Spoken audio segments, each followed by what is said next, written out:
Hola amigos, ¿qué tal? Aquí con ustedes Daniel Rojas Pachas con un nuevo video para este espacio Libros y otras interferencias. En esta oportunidad quiero inaugurar un nuevo espacio dentro de lo que es Libros y otras interferencias, con una especie de ciclo o sección, ¿no? Dedicada al relato breve, no solo latinoamericano, sino universal, que quiero llamar un cuento por semana. Entonces, para dar más continuidad a los contenidos del canal y aportar de algún modo a las lecturas, a la interpretación, al debate y al análisis crítico de textos, voy a estar compartiendo lecturas de relatos cortos, acompañando, ¿cierto? En la descripción del video, el link al cuento, si es que es un poco extenso. Si es breve, como en este caso, acompañar el video con la lectura en vivo del texto y luego hacer un pequeño análisis. Así que en esta oportunidad, Milvia Lata, mi esposa, ella hizo la grabación del audio, ¿no? De la lectura del cuento de hoy y pues voy en este momento a compartirla con ustedes, la lectura junto con algunas imágenes relativas a este texto de Juan Carlos Sonetti. Quiero empezar con un relato breve de este maestro uruguayo que ya nos dejó hace un tiempo y que sin duda es uno de los pilares, ¿no? Fundamentales de la narrativa de nuestra América Latina. Este cuento se llama El Cerdito, es del año 1982, fue originalmente publicado en la revista Bellas Artes de México y luego pues aparece en distintas compilaciones y principalmente en su, digamos, en la edición de sus cuentos completos. Así que ahora los voy a dejar con el relato y luego pues pasar un poco al análisis, al debate y a la lectura del texto. El cerdito, Juan Carlos Sonetti. La señora estaba siempre vestida de negro y arrastraba sonriente el reumatismo del dormitorio a la sala. Otras habitaciones no había, pero sí una ventana que daba a un pequeño jardín parduzco. Miró el reloj que le colgaba del pecho y pensó que faltaba más de una hora para que llegaran los niños. A veces dos, a veces tres que llegaban desde las casas en ruinas, más allá de la placita, atravesando el puente de madera sobre la zanja seca, ahora enfurecida de agua en los temporales de invierno. Aunque los niños empezaran a ir a la escuela, siempre lograban escapar de sus casas o de sus aulas a la hora de pereza y calma en la siesta. Todos, los dos o tres, eran sucios, hambrientos y físicamente muy distintos. Pero la anciana siempre lograba reconocer en ellos algún rasgo del nieto perdido. A veces a Juan le correspondían los ojos o la franqueza de ojos y sonrisa. Otras, ella lo descubría en Emilio o Guido, pero no transcurría ninguna tarde sin haber reproducido algún gesto, algún ademán de nieto. Pasó sin prisa a la cocina para preparar los 3 tazones de café con leche y los panqués que envolvían dulce de membrillo. Aquella tarde, los chicos no hicieron sonar la campanilla de la verja, sino que golpearon con los nudillos del cristal de la puerta de entrada. La anciana demoró en oírlos, pero los golpes continuaron insistentes y sin aumentar su fuerza. Por fin, porque había pasado a la sala para acomodar la mesa, la anciana percibió el ruido y divisó las 3 siluetas que habían trepado los escalones. Sentados alrededor de la mesa, con los carrillos hinchados por la dulzura de la golosina, los niños repitieron las habituales tonterías. Se acusaron entre ellos de fracasos y traiciones. La anciana no los comprendía, pero los miraba comer con una sonrisa inmóvil. Para aquella tarde, después de observar mucho para no equivocarse, decidió que Emilio le estaba recordando el nieto mucho más que los otros dos, sobre todo con movimientos de las manos. Mientras lavaba la loza en la cocina, oyó el coro de risas, las apagadas voces del secreto y luego el silencio. Alguno caminó furtivo y ella no pudo oír el ruido sordo del hierro en la cabeza. Ya no oyó nada más. Bamboleó el cuerpo y luego quedó quieta en el suelo de su cocina. Revolvieron en todos los muebles del dormitorio, buscaron debajo el colchón, se repartieron billetes y monedas y Juan le propuso a Emilio: «Dale otro golpe por si las dudas». Caminaron despacio bajo el sol y al llegar al tablón de la zanja, cada uno regresó separado al barrio miserable, cada uno a su choza, y Guido, cuando estuvo en la suya, vacía como siempre en la tarde, levantó ropas, chatarra y desperdicios del cajón que tenía junto al catre y extrajo la alcancía blanca y manchada para guardar su dinero, una alcancía de yeso en forma de cerdito con una ranura en el lomo. Bueno, esa fue la lectura de El Cerdito, el cuento de Juan Carlos Sonetti. Ahora, pues, comentar, ¿no? Comentar un poco el texto, hacer algunas apreciaciones, inferencias, una lectura crítica, un comentario, ¿no? del texto y luego hacer algunos alcances y quiero hacer una lectura simbólica del texto y también relacionarlo con otro relato de un autor latinoamericano muy apreciado en el canal, del cual ya he hecho videos anteriormente, que es Julio Ramón Ribeiro. El ejercicio, ¿cierto?, de la interpretación de la lectura crítica creo que es muy importante y muchas veces se presenta como un desafío, no solo para los jóvenes lectores en los colegios, sino también en la universidad, sino también en el día a día. Cuando enfrentamos un texto, muchas veces tenemos miedo de acercarnos a esto de manera crítica, entregar una opinión o incluso cuando nos dan la tarea, ¿no?, de hacer un resumen, un análisis, nos cuesta iniciar, ¿no?, el cuestionamiento del texto y muchas veces se generan lecturas que buscan, ¿no?, información fuera del texto, remitiéndonos a la biografía del autor, al contexto, al año en que fue producido, y creo que muchas veces tenemos que partir por el mismo relato. Ahí está la información que necesitamos.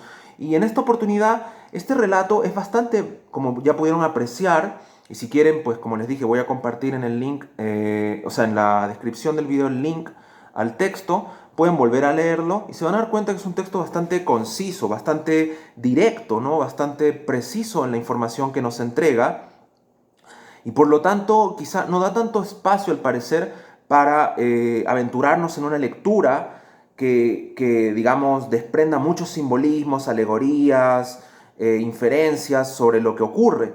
Sin embargo, creo que es un texto que tiene varios momentos interesantes que nos permiten de algún modo pues hacer apreciaciones sobre lo que el relato está planteando. De partida, pues la abuela, ¿no?, la señora, esta la anciana, que está vestida siempre de negro, que parece cargar con un luto, y eso va de la mano con la necesidad que tiene de generar en los jóvenes, en los niños que la visitan, y a la cual ella alimenta, ¿no?, ¿cierto?, con estas golosinas, con este chocolate o leche con estas, digamos, panes con membrillo. Ella de algún modo pues busca en estos chicos de algún modo generar una representación, suplir, ¿no?, la ausencia de su nieto, viendo en ellos, ¿cierto?, una proyección. De algún modo ella tiene una carencia y de algún modo parece disociada de la realidad y busca, ¿no?, en la visita a estos jóvenes, de algún modo generar un nexo con algo que perdió. Por otro lado, el texto genera también un encuentro de dos mundos, que eso está graficado, como en muchos otros textos, por una separación física, material. En este caso es esa zanja, ¿no?, y el puente que conecta dos mundos. Si bien el hogar de la mujer no es un hogar, podríamos decir, lujoso, rico, ¿no?, sino que es una casa humilde, es una casa edificada. Es una casa que tiene 2 habitaciones, por lo que da a conocer, pero es una casa que de algún modo tiene ventanas, un techo, una construcción sólida, ¿no? Sin embargo, el otro mundo, el que, digamos, habitan los jóvenes, es un mundo de miseria, ¿cierto? Es un barrio miseria, muy, muy común dentro de las topografías que Onetti construye también en sus novelas en Santa María. Es un mundo habitado por el lumpen, es un mundo habitado digamos, el barrio bajo, el bajo mundo, existe la criminalidad, la prostitución, ¿cierto? Y estos jóvenes vienen de ese sector. Ahora, lo interesante es que la conexión con estos dos mundos es de algún modo forzada, ¿no? Forzada por esta necesidad de la mujer de encontrar en estos niños que se describen como hambrientos, como desgarbados, encontrar en ellos la representación del nieto perdido. Y es interesante porque si bien la mujer anciana podría inferirse que tiene algún tipo de demencia o senilidad, la mujer realmente no logra apreciar en su totalidad la carencia que sufren estos jóvenes. De algún modo ella ve en ellos lo que necesita nada más para suplir sus carencias.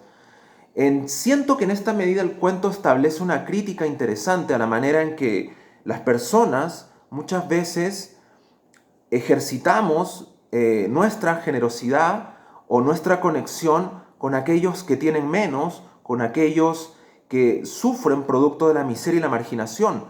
Ella, si bien les entrega comida y algún tipo de sustento, ¿no? Y los recibe en su hogar, ella nunca los ve en su total dimensión. Simplemente ella los utiliza también. Los utiliza y por lo mismo, al estar tan disociada de la realidad o ver la pobreza o la miseria en la justa medida que ella necesita, no logra tampoco advertir el peligro inminente que termina traduciéndose en el ataque que sufre, ¿no? Eso creo que es interesante, la manera en que el texto, sin ser moralista, sin establecer, digamos, una apreciación maniquea de buenos y malos, de blanco y negro, sí establece una lectura que nos permite ver la manera en que nuestra sociedad, como les digo, ejerce la generosidad, ¿cierto? De la manera en que también tratamos a los más desposeídos, a los marginados. Pero por otro lado, también hay otros elementos que son interesantes dentro de la disociación que tiene esta mujer con la realidad. La manera en que los jóvenes, de algún modo, representan al nieto. Uno de ellos, Juan, ¿cierto? Dice que ella usualmente en él ve la bondad, ¿cierto? La pureza del nieto en los ojos, en la mirada, ¿no? Casi de algún modo nos entrega una especie de representación espiritual del nieto, mientras que en Emilio, que describe, ¿no? A través de sus manos, ve en él, digamos, la energía, el actuar juguetón del otro nieto.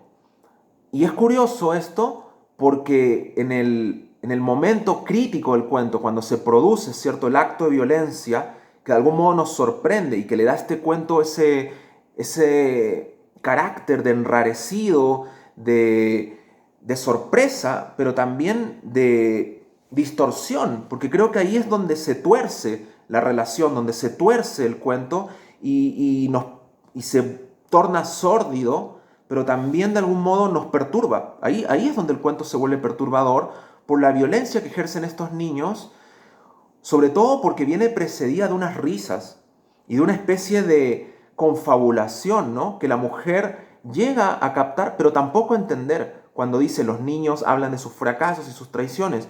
Ella está tan disociada de la realidad que solo ve lo que quiere ver y no anticipa, ¿no?, el acto de violencia. Luego un golpe seco, brutal, brutal realmente. Creo que aquí Onetti es donde muestra esa capacidad, ¿no?, de con brutalidad mostrar un acto de violencia de forma tan realista y tan cruda, con ese golpe del fierro y luego la mujer, ¿no?, cayendo y los niños hurgando. Ahí se produce algo interesante, como les digo, porque el actor intelectual de este golpe, ¿no?, de este ataque tan violento, es Juan, en el cual ella proyecta, digamos, las características más espirituales del nieto, y Emilio, quien es el actor, digamos, de este acto, o sea, el actor físico, ¿no?, aquel que comete finalmente el crimen, el actor material, en él es en el que ella proyecta más bien, o en el cual ve las extremidades, ¿no?, del niño. Eso creo que también da pie a una lectura. Hay algunas lecturas del texto El Cerdito, un texto breve. Hay una de Paul Jordan de la Universidad de Sheffield. Creo que esa es interesante, si la pueden revisar. También voy a compartir el link. Hay otras lecturas. Muchas usualmente son resúmenes nada más, pero sí hay algunas lecturas interesantes del texto que pueden revisar. Pero como les digo, creo que son elementos que nos permiten, en este texto tan concreto, tan bien logrado, pero tan breve, generar un análisis que puede enriquecer nuestra apreciación de un relato tan concreto, tan bien logrado, tan bien estructurado, pero también al ser tan concreto, constriñe un poco nuestra posibilidad de generar más lecturas, pero sí están, eso es lo interesante, sí existen, o sea, sí se pueden extender estas lecturas comparativas con otros textos de Onetti, pero también a partir de lo que el mismo texto nos dice, ¿no? Y luego, pues el título, obviamente, y la escena final, ¿no? Esta escena del otro niño, del niño con el cual la mujer no parece establecer ninguna vinculación afectiva, o sobre el que se llama Guido, ¿no? Este niño sobre el cual no proyecta ninguna imagen de su nieto, finalmente él pasa a ser el protagonista de la narración, porque casi toda la primera parte de la narración se centra en la mujer, pero luego el cuento cierra con Guido. Y ahí por primera vez el relato nos traslada a la realidad, porque previo a eso todo lo que hemos visto de algún modo está bajo la óptica, bajo la lupa de esta mujer que está disociada de la realidad y que no tiene una apreciación fidedigna de estos niños y sus carencias. Pero luego ya el relato, la narración, nos lleva de forma presencial al hogar de uno de estos niños y es descrito también de una forma muy cruda, ¿no? Es finalmente una choza, casi un lugar sumido en una especie de vertedero. El niño duerme entre cartones y cajas y piezas de metal y saca de ahí un objeto, ¿no? Un objeto que es este cerdito, esta alcancía, en la cual deposita parte del botín del golpe, ¿no? Del atraco, del acto de violencia que condujo a la muerte, ¿no? De esta mujer.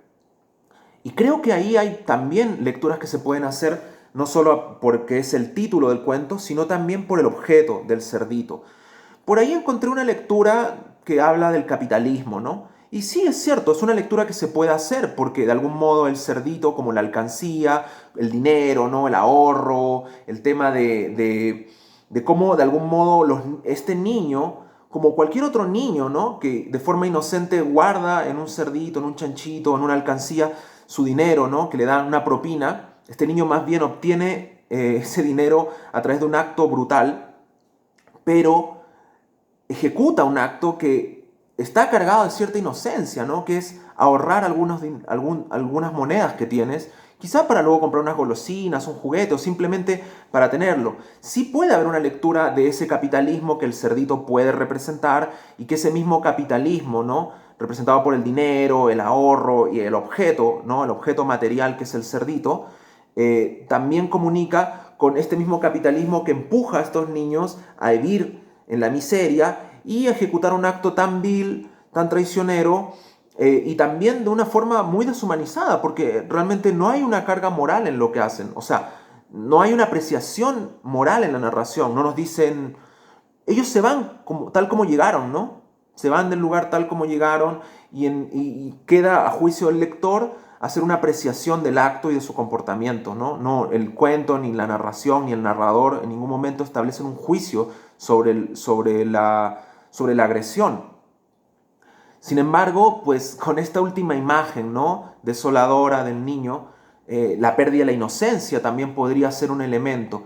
Pero creo que la imagen del cerdito es bastante interesante para establecer una simbología, no solo, como digo, del capitalismo, sino también del cerdo como animal. Y una lectura que se puede extender a la relación con el cuento de Ribeiro que les quería mencionar. Primero, el cerdo es un animal que es curioso porque es un animal que muchas veces se puede llegar a domesticar, la crianza de este en granjas. Es un animal que se asocia, ¿cierto?, a veces a la suciedad, porque es un animal que vive en el fango, que se revuelca en el fango, en su porqueriza, y come desechos muchas veces.